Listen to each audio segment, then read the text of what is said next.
राष्ट्रवादी काँग्रेस पक्षाचे शरद पवार गटाचे नेते अनिल देशमुख जी आपल्यासोबत आहे। आजचा जो अर्थसंकल्प सादर केला जात आहे, शेतकऱ्यांना काही माफी दिली आहे, परंतु एकंदरीत कर्जमाफीची मोठी घोषणा होणार होती अशी शक्यता वर्तवली जाते, परंतु तशा प्रकारची शेतकऱ्यांना दिलासा मिळाला नाही। असं आहे की तेलंगणाच्या धर्तीवर महाराष्ट्रामध्ये शेतकऱ्यांची कर्जमाफी झाली पाहिजे ही सर्वात महत्त्वाची मागणी शेतकऱ्यांकडून होती, पण तशा पद्धतीची कर्जमाफीची घोषणा या सरकारने केली नाही। आणि आता भारतीय जनता पार्टीला माहीत आहे की लोकसभेमध्ये त्यांचा पराजय झाला, विधानसभेमध्ये सुद्धा पराजय होणार हे लक्षात ठेवून त्यांनी अशा पद्धतीचं बजेट हे केलेलं आहे। हे बजेट फक्त 2-3 महिन्यासाठी बजेट आहे असं दिसतंय सगळं।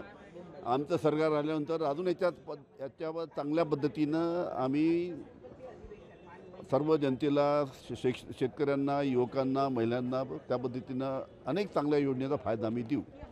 दुधाचं अनुदान 5 रुपये देऊ आता घोषणा केली आहे, याआधीही त्यांनी घोषणा केली, परंतु शेतकऱ्याला मिळालं नाही।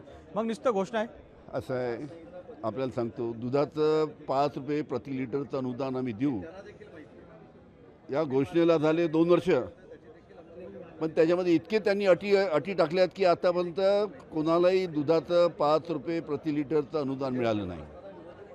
आज या राज्याची अशी परिस्थिती आहे की EGSच्या वर्करला 6 महिने त्यांचा मोलमजुरीचे पैसे मिळत नाही, आणि फक्त आपला पराजय होणार हे लक्षात आल्यामुळे त्यांनी अशा पद्धतीचं तात्पुरतं कशा पद्धतीनं आपल्याला फायदा देता येईल, ज्याच्यामुळे आपल्याला फायदा होईल हा विचार करून त्यांनी बजेट दिलेला आहे। शेवटचा प्रश्न, ज्याप्रमाणे शेतकऱ्यांची वीज बिल माफी करण्याचा निर्णय सरकारने घेतला आहे, परंतु मुळातच विदर्भातल्या अनेक शेतकऱ्यांना वीजच मिळत नाही। खरी गोष्ट आहे ना, अनेकांना वीज मिळत नाही। मधल्या काळामध्ये ट्रान्सफॉर्मर लावून ट्रान्सफॉर्मर जळल्यानंतर तिथे ट्रान्सफॉर्मरसाठी पैसे भरून घेण्यात आले, त्याच्यामुळे याचा ज्या पद्धतीनं हे फायदा व्हायचा विचार यांनी केलेला आहे तशा पद्धतीचा फायदा होणार नाही। व्हिडिओ जर्नलिस्ट विनोद नाईकसह विनोद राठोड, लोकशाही मराठी, मुंबई।